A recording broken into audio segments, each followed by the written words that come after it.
I think people would walk. I mean, I personally think there's a good amount of people now that there's the AEW alternative. He can't take them all, but Tony takes most of them.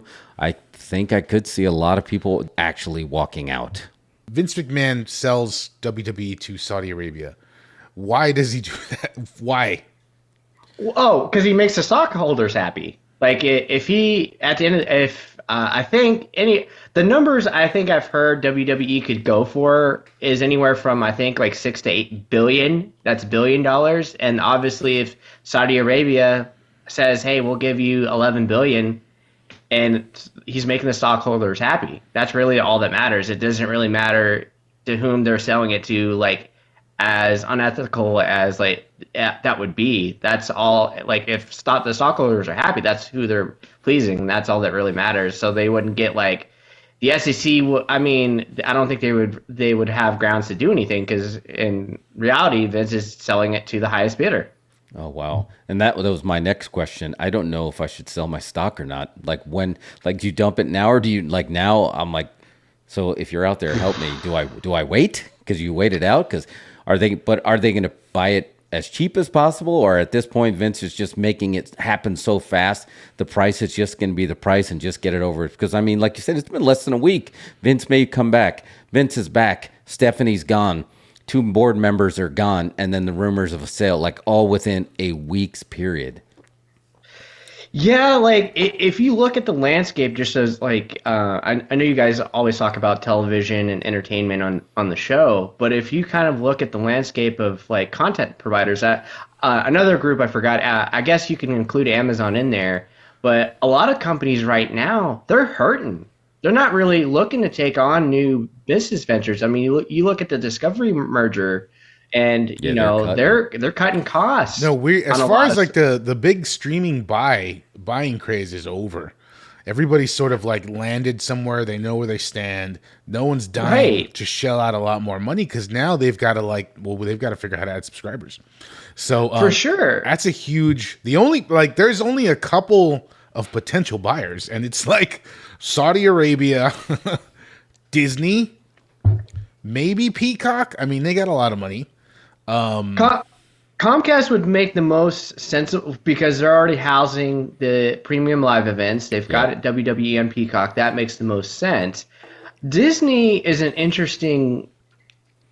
That's an interesting choice, but I would say that would almost be the worst out of all the options because Disney's brought back their old CEO to kind of like be more conscious and self-aware on stuff, and you can't have Vince McMahon anywhere towards Disneyland or because if anything, WWE brought to he wants to ride like Space that, Mountain. Ric Flair, that's what Ric Flair plugging Space Mountain writes itself. That's what I'm saying. That would be the worst case scenario because if the Disney fans are rabid, man, like they're like if something. That would be like very, very, very bad for them. That like they'd be like, what happened with this Jimmy Snuka guy? Like, oh my gosh, can you it wouldn't be good. So I would say this is gonna sound like I would say out of all the companies, like from a business standpoint, Disney would actually be the worst choices. And then like with Amazon, right? So they spent like a freaking $1 billion on football, and I kind of feel like.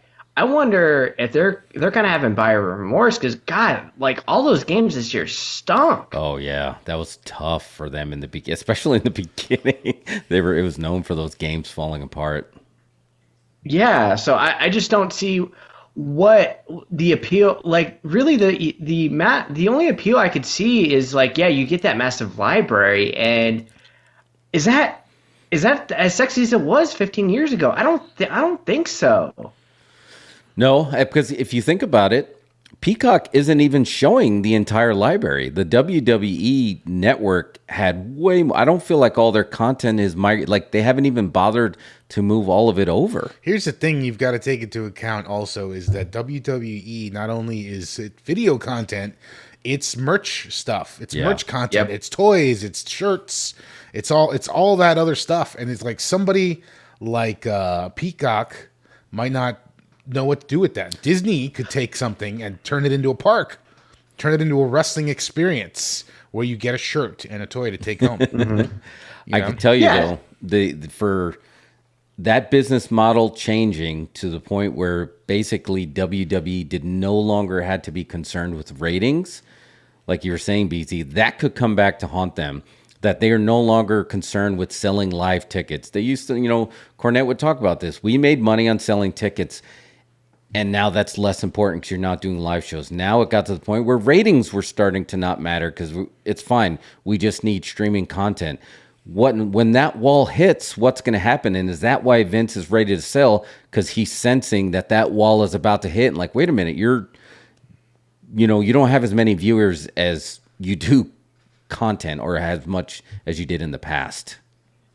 Yeah, and it's weird, guys, because I don't know how often you've seen like WWE kind of like the past month and a half. These crowds are dead. Yeah. They are dead. They are miserable. It's like watching a live Thunderdome show with like 7,000 people, and it's like depressing as hell. Yeah, they because haven't recovered yet.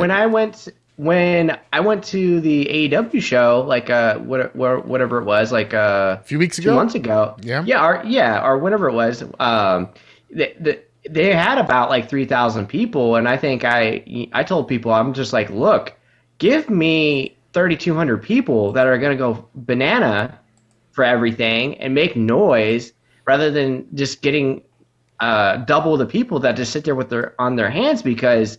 My God, like why? Because I've seen more noise at a minor league baseball stadium. Like, let's get some noise. They're just sitting there, and I don't know if it's been kind of like a battle lately, kind of like the transition from the Vince to Triple H product, where Triple H will kind of throw on the 18-minute match, and the WWE crowd is, I don't know if they're not digging it, it's not vibing, and all these cold returns are not really in their bag either. So I think that's been kind of a thing. And I do give Triple H a little bit of a pass on Monday because, let's be real, after the news on Friday, you could tell Friday on SmackDown. I don't know if you guys watched SmackDown on Friday. There was a cloud over that show. There was some still okay stuff on the show overall, but there was a vibe on that show where I was like, uh-oh. And then you could, like, Monday was kind of a mess. Like, you could tell. It's like, they're is it like 3 weeks away from one of their biggest shows? Yeah. And they haven't really pushed anything, which I'm just like,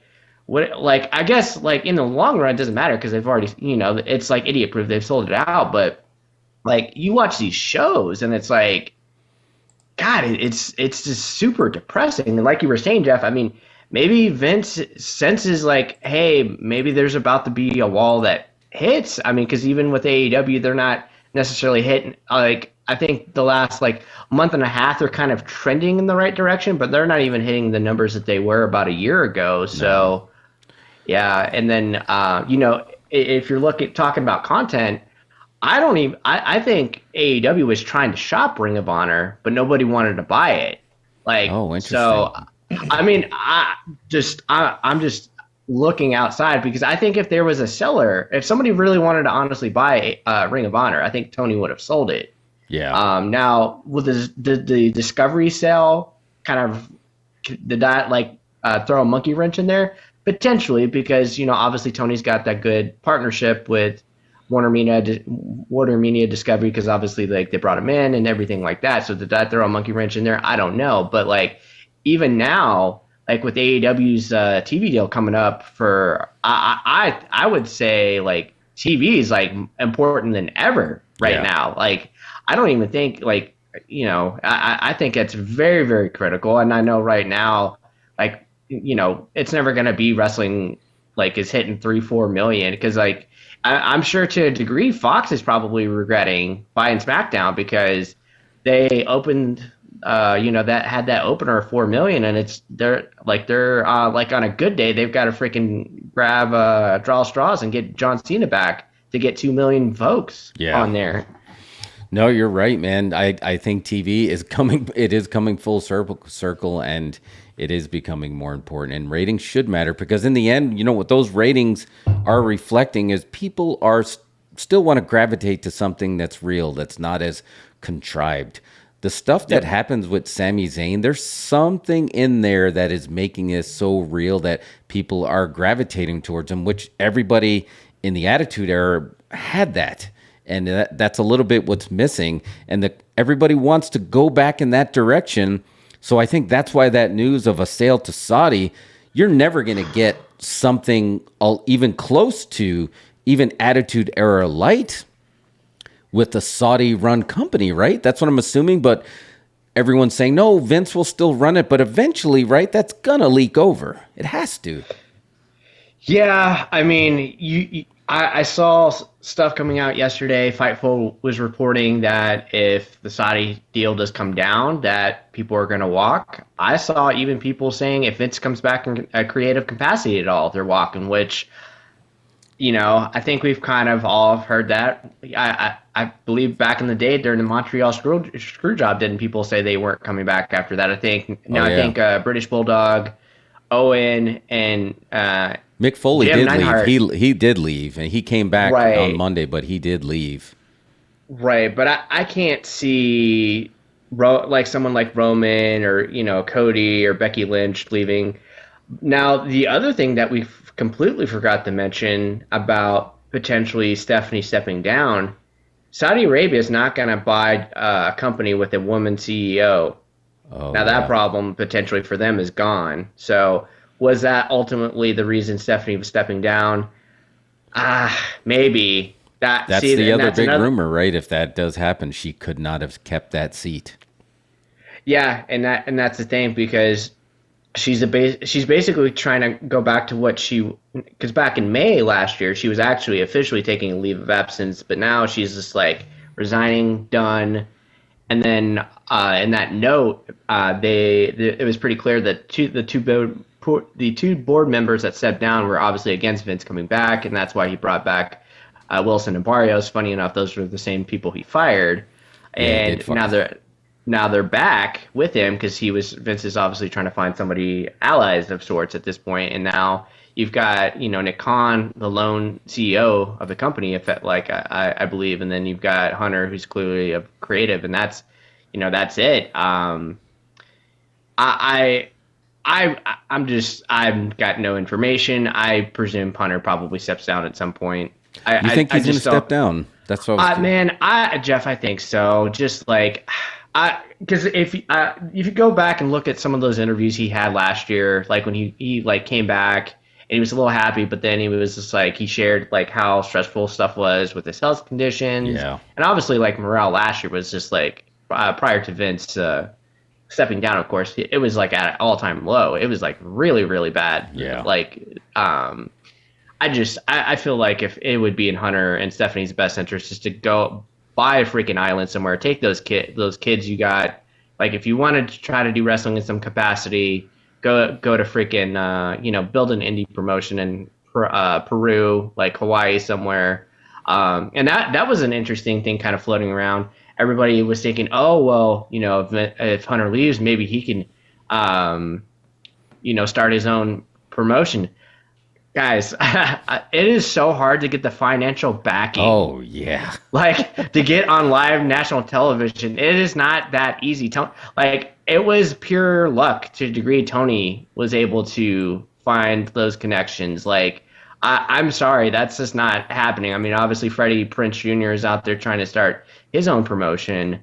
Hunter's not going to be able to take the amount of money he has available and just get on Discovery or just a random channel. It's just that's just not how it works. The stars did line up for TK, and it was perfect, with the history with TNT and TBS and wrestling, and there was a little bit of style, and then like you said, the all-time low morale, and then the offering of an alternative got people. Everybody knew that WWE was not a little bit of a downslide, so that kind of emboldened some people to take a step in and like, yeah, okay, let's, we've done this before, we've beat them before. So, do you think there's a chance? Now, again, now we'll get into fantasy booking, but now this could be closer to reality more than ever. That I think TK would open up the book for Triple H if he really wanted to get a head booker job. I think AEW's got a spot for him. Man, To I go would say, against Vince. That would be to go against your ooh. father-in-law. This HBO show is going to be phenomenal. Well, and this is better than Succession, right? I kind of feel like this is better than like I love the hell out of that show. Season three, like I don't think I've rewatched like a final scene of a show as many times as I have with season three of that freaking television show, like a masterpiece. But like we're like living it live, and it's like better. Like it is somehow better, which I would have never ever like. You can't write this stuff. I mean, I don't know. I mean, obviously Triple H would have to kind of, if I can quote something like to quote a Triple Hism, he would have to eat some pot. He would have to eat a plate of shit. Yeah. Like I just think he. I don't know. I just. I guess you can never say never, but No, I guess in a way, potentially, if he hypothetically wanted to come, I mean, I suppose, but then it would have to be okay, what are you doing? Like, what are you in charge of? I mean, maybe, like, if they were looking for a head booker for Ring of Honor, sure, why not?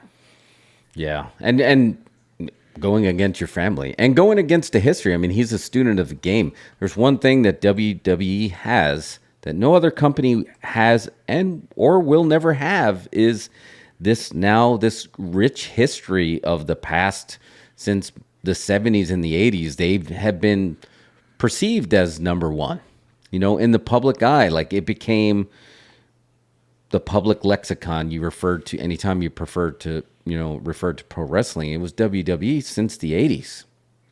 That's all people Yeah, think of. You 'cause can't replace that history.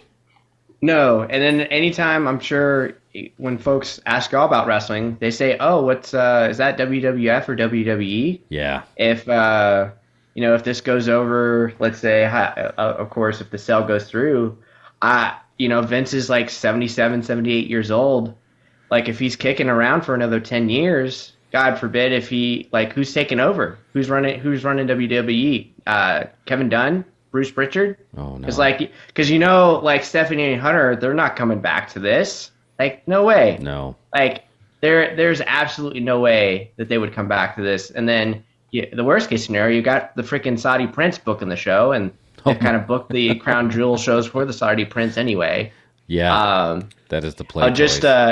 Just kicking off the show. So we've got Moxley and Page kicking off Dynamite, by the way. Okay. Again, and that leans a little bit more into that I think Mercedes is not going to show up because this is an Eric Bischoff booking. I don't expect a limousine, and then we wait 2 hours, and then she shows up at the end. But I guess you never know.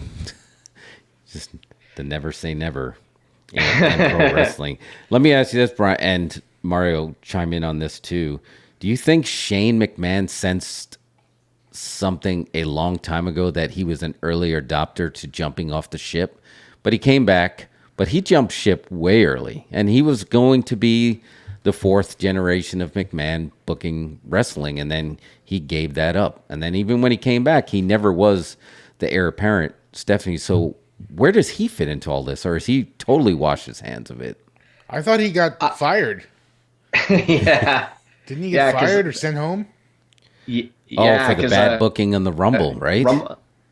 Yeah, because I don't know what the hell was going on. Apparently, he was trying to book some stuff, and you got to remember, I think Shane McMahon might have been like one of the last four people in the Rumble. He was one of the final four. Just like a freaking, that was just and I don't know if he was on his own power trip, but if I remember the reports right, that was like the one time where I think Vince was like, okay, like if Vince has got to take you out to pasture, then something's really, really wrong. So yeah. I mean, I would like to think like a while back he probably sensed something because didn't he try to do a couple things? Like he tried to get into MMA a little bit, right? It wasn't like necessarily UFC, but he tried to get in.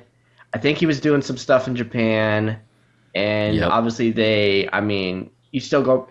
Whenever he came back, I mean, that was when he came back. Whatever it was, damn. Like the Raw Underground. Remember? What didn't he try to have that worked shoot wrestling in basically warehouse fighting? Yeah, that was definitely bad.